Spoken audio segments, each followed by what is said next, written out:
Welcome back to Gridlife Laguna and WeatherTech Raceway Laguna Seca. It's Rush SR Race 2 coming up here in just a moment's time. Kyle Heyer joined by Greg Creamer. Greg, what a thrilling little show this has been here this weekend. These tiny little cars packed full of performance. Oh, they do. 1 liter power plants. They're small, short wheelbase, narrow, so they transition really, really well. When they spin like a top. They're just really exciting, and they're really quick. They are really quick. Of course, coverage of Gridlife Laguna is brought to you by Hyundai. Gridlife Live is powered by Hyundai N. Hyundai N, never just drive. And Falcon, the official tire of Gridlife Track Battle. And Eibach, race springs engineered to win. Let's have a look at this track here today. It's 2.2 miles, 11 turns, built in 1957, Greg, but let's have a look at our Hyundai N track preview and get a sense of where this racetrack goes. For those that might not be familiar with it, of course, it is an international racetrack name, but it all starts with a run down to a left kink at turn 1 and then the Andretti hairpin down the hill. Yeah, named after the legend Mario Andretti. Good overtaking area. You can run multiple lines through there so you can defend on the exit. Turn 3 and 4, just high-speed sweeping corners. And then the most important turn on the track, turn 5, because it begins one steep climb up to the corkscrew. Yeah, of course, turn 6, that super fast left. And then corkscrew 7 and 8, this is a 4-story drop over the crest of it. It is a breathtaking corner in international motorsports. Then down through Rainy Curve at turn 9, it's a high-commitment corner. A bit of runoff there that didn't used to exist, so you can lean on that there to be a bit braver. Then turn 10, Greg, back to the right, a very tricky corner to get set up for a good passing opportunity at 11. Yeah, 11 is another great overtaking area. Turn 10 has banking to it, so it's actually quicker than at first blush. And we talk about turn 6. Of all the the well-known corners here, to me, turn 6, one of the trickiest corners in North American motorsports. It's a huge uphill commitment with that big compression at the apex. If you get it wrong, you're either slow all the way up to the corkscrew and a sitting duck for a pass, or if you go through it too quickly and get it wrong, you're off the outside. It is such an angular, tricky corner. So yesterday, the Rush Series, it was Blair Hosey that managed to sneak by Federico Mosconi, who spun in turn number 11. We're going to start the race how we finished yesterday with Blair Hosey and Michael Schneider on that front row, Greg. Absolutely. Then starting in the third spot will be the number 1 of Alex Cheng. Then he'll be joined by the number 3 of Federico Mosconi, who was the pole sitter, as you said, for yesterday's race, but had that problem. Starting in the 5th spot, the 56 of Dave Madison. In the 6th spot, the 76 of Gabriel Robichaud. Starting 7th, the 821 of Eric Glerloff. Starting 8th, the number 22 of Glenn Dagenet. Starting 9th, the 35 of Kyle Melnick. And rounding out your top 10, the 18 of Darius Garcia. Yeah, Brad Burgess was chasing him all day yesterday in the number 51. He starts 11th right alongside the 44 of Stephen Torrey. It's Brandon Showalter in 13th and the number 75 alongside John Long in 14th. It's John Parkinson in the 15th spot in the number 177. The 75 X-Car is Amit Patel. Then it's Andrew Hollister, Sam Reed, Jeff Carr, and Sam Kim rounding out your 20-car Rush SR field. You can learn a whole lot more about these at the Rush Auto Works website. 1 liter, 1,000cc engines and a whole lot of fun packed into this small platform. You can fit 4 of them in a garage. They're great little track toys. And they're going to go racing here at Gridlife Laguna. WeatherTech Raceway Laguna Seca, Rush SR Race 2 about to get underway as the field packs up, pairs up, and here we go.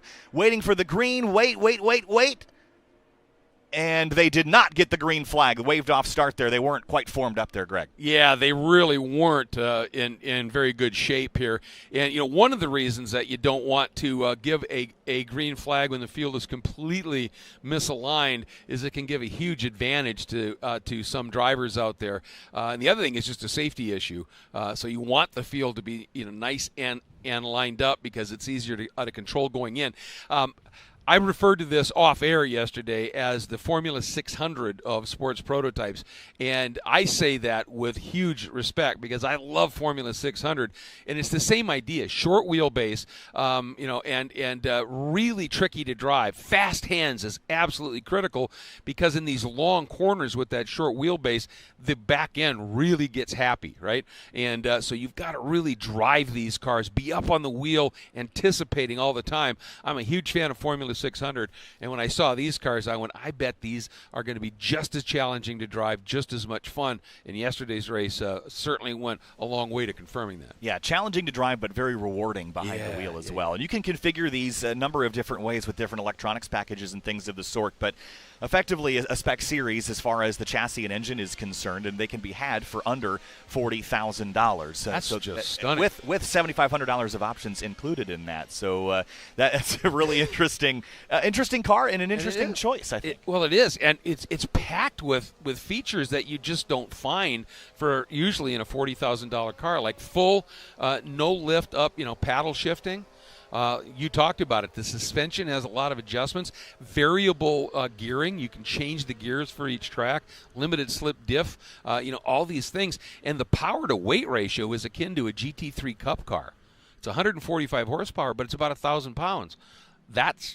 That means you can get after it. Yeah. I will say that we've had 2 waved off starts here so far this weekend, Greg. It seems like it's pretty challenging to get down the corkscrew and get formed back up again by the start-finish line. It's really because you have to go through your single file to do it safely on a pace lap and then immediately have to get bunched back up again. And with 20 cars, you see how far and how fast cars are coming down the hill. They have to get reorganized before they get to that starting zone. Exactly. And, that's where you would like to see the pole sitter back them up. Just be a little bit slower and let the field pack up here. And it's tough because that turn 11 is such a tight corner that, if you're on the outside, sometimes you can really get lagged here. So we'll see a little bit better this time. But that fourth row, just laying back a little bit.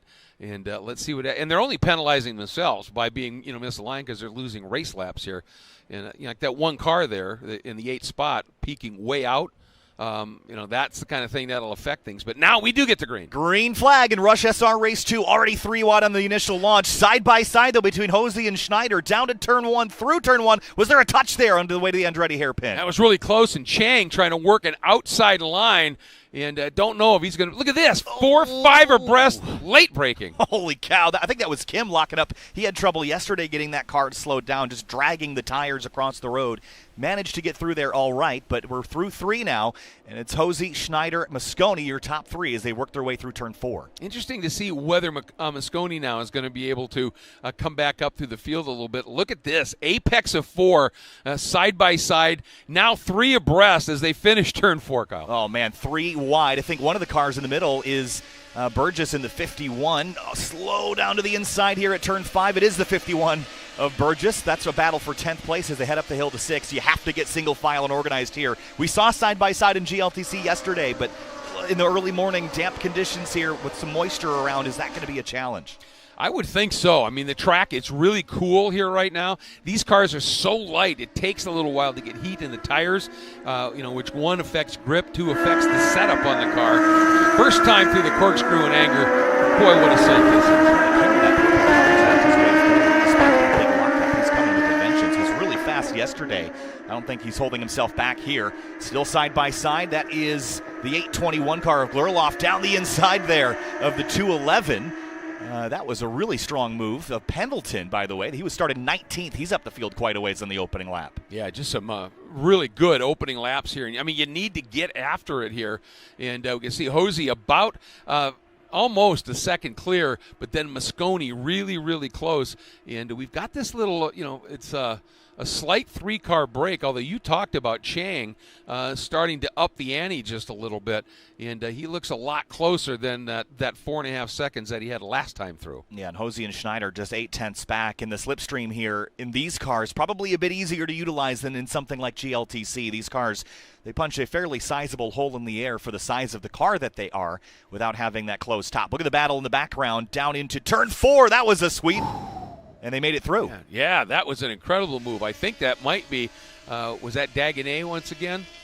I think so. That blue car with sort of the black highlighting there. Oh, that's the 821. The 821, that's right, of Glurloff, yeah. And Pendleton right behind, who started 19th up to 11th in the opening lap. That is a phenomenal climb. Up 8 positions in 1 lap there as they sweep through turn 6 once again. Such a high-commitment corner here. It's got to be so much fun in a car like this. And, to sing the praises of Pendleton, he didn't practice or qualify or race yesterday. So I think he was a late arrival. Clearly knows this car, knows this track the way he's flying right now. And I think familiarity is going to help for a lot of these drivers here. Again, this is part of their California Dreaming Tour. First 2 rounds happened at Sonoma Raceway. The other direction from San Francisco, little slip and slide there. Here comes the 51 of Burgess, but wasn't able to get alongside there. Here comes Kim in that purple car up the inside again. Spin in the final corner there. Yeah, I didn't catch that number, but you can see just when they go fast. And you've just, that's what I was talking about, quick hands. You've got to anticipate almost what's happening. I think it's Melnick in the 35 in that teal and orange car. And that's the only other place we've seen a spin here this weekend is in turn 11 yesterday with your pole sitter from the first race, Mosconi. Just slowing the cars down. You've got maybe a lot of rear brake in it to try to get the car to stop, and then it'll just swap ends on you before you can catch it without any downforce on the car at those. Oh, and there's another one. I think that's the 821. That is. That's Glirloff. He's been on the edge, really pushing hard. And it's easy to do on 3 because you can roll so much speed, and then if you drop that left tire just off into that dirt a little bit, in these cars, they're just going to go. Yeah, there's the 56 being chased right now. That's Madison and the Dagonet, I believe, in the 22. Up the inside here, has a look at him into turn 6, kind of chasing each other across the road. Bit of a cat and mouse game here. I think that may have worked for Dagonet because Madison looked like he missed his turn in a little bit, was a little wide. So Dagonet may have an opportunity up into the corkscrew. And even still a little bit of cat amongst the pigeons action back here as well. On the brakes into the corkscrew again, the track falls away from you here, but then there's a big compression right there at the bottom.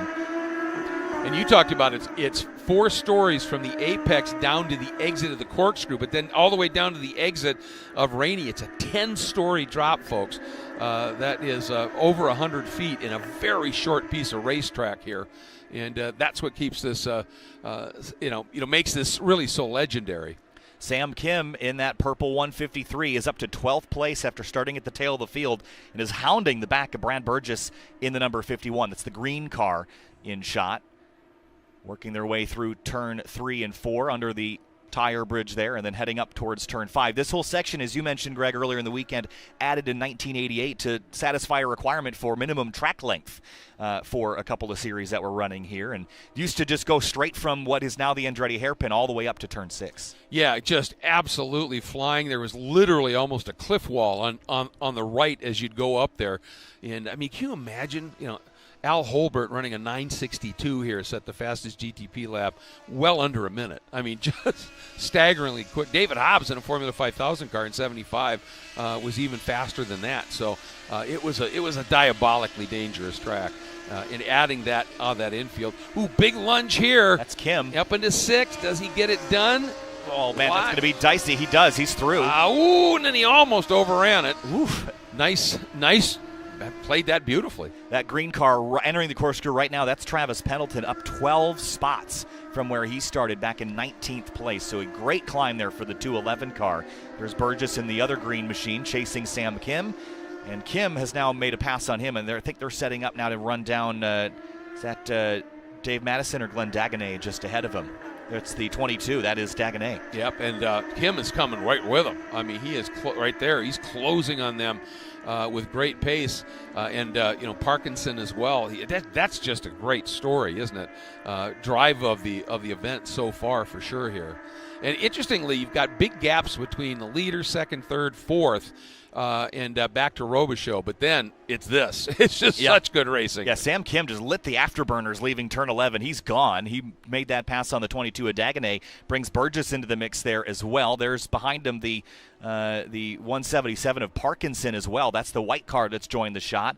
And then Stephen Torrey in the 44. That's the orange machine in the background. So there's 4 or 5 cars. That's going to be way wide on the gravel and dirt, but he pulls it back on course, Greg, just in time. Well, he did the exact right thing. As he recognized I'm going off here, as soon as he went off, he straightened the wheel and just let it run until he could ease it back on instead of trying to get it back over too quick, because that's when physics takes over and says, yeah, that's not going to work here. Yeah. And around you go. And so Parkinson smells blood in the water maybe there with that. You bet he did. That wound to the gravel at the exit of 3 rather. A little bit of flames out the back of the tailpipes on the run up to turn 6, and as I always say, cars that shoot fire are better than cars that don't shoot fire, as long as that fire's out of the exhaust pipes and not the manifold, I suppose. Well, absolutely.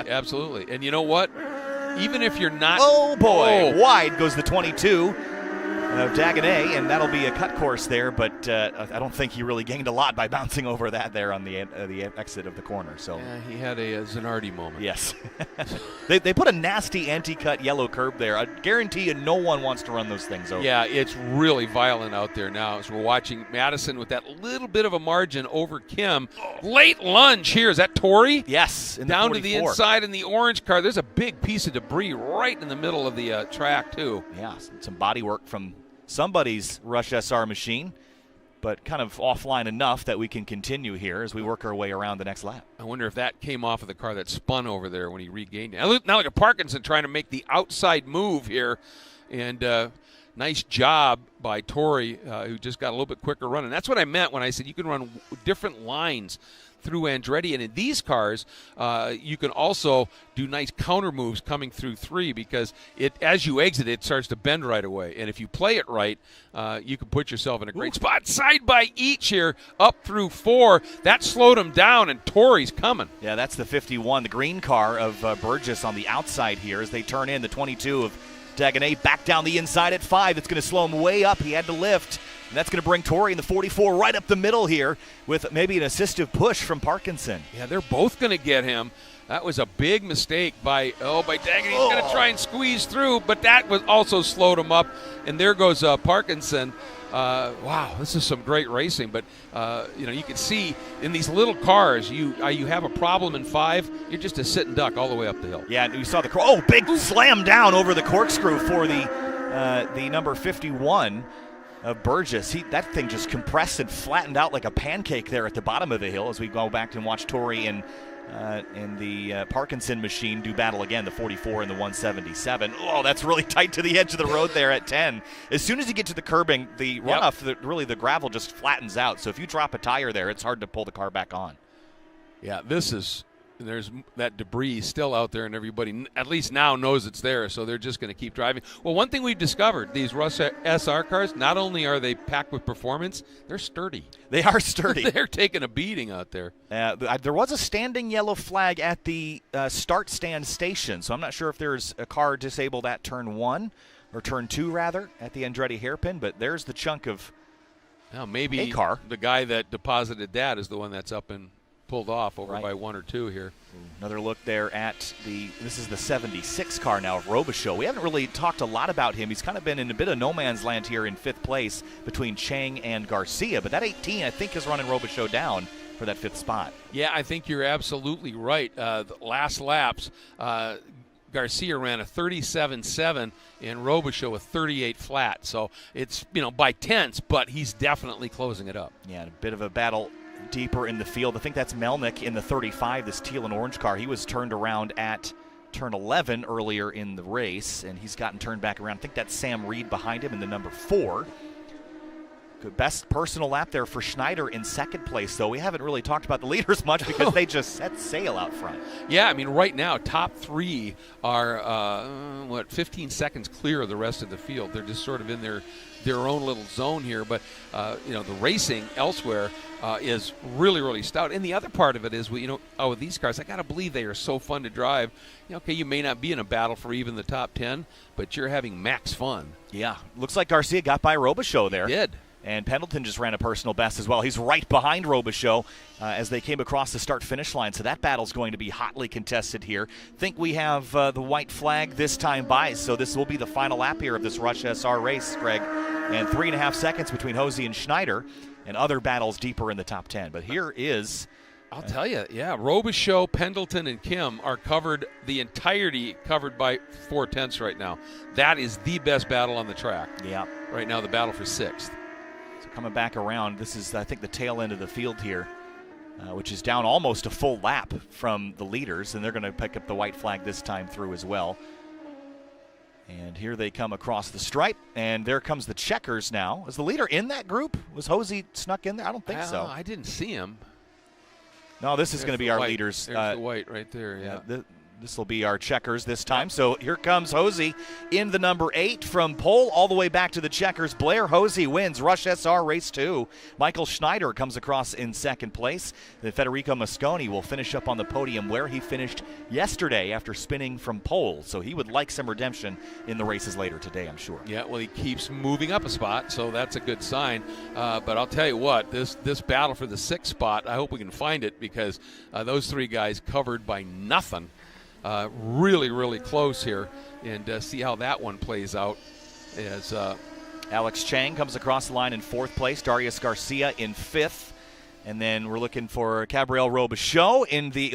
There's a battle coming across the stripe there. That was Pendleton in the 211. Just got by Kim, knocks him back to 7th. Robichaud down to 8th, 9th rather. Is Madison? Where did? Robichaud must have had an issue out there. He is plummeting down the order. So either he just spun on his own, or really, I mean, these guys have been battling so closely here. So Garcia, what a run up into the 5th spot. There's some trouble here, Greg. Two cars collected, the 76 Robichaud and the 821. That's Glurloff. Yeah, they have had a coming together. And actually, the 821, I don't know if these cars actually had contact with each other, because look at the 821. That's where the bodywork came at turn 11. Yep. And so the 76 Robichaud, this looks like a mechanical issue more than it does an incident. The 821 has been into the back of somebody or the wall, but I don't think these two cars have had it coming together with each other. Nope, I think you're absolutely right. I wonder if it's just, it's probably just, I don't see any damage on Robichaud's car. So that's the issue there. But, think about this here. Darius Garcia started 10th, ends up in the 5th spot. Pendleton, another, a solid drive for him as well.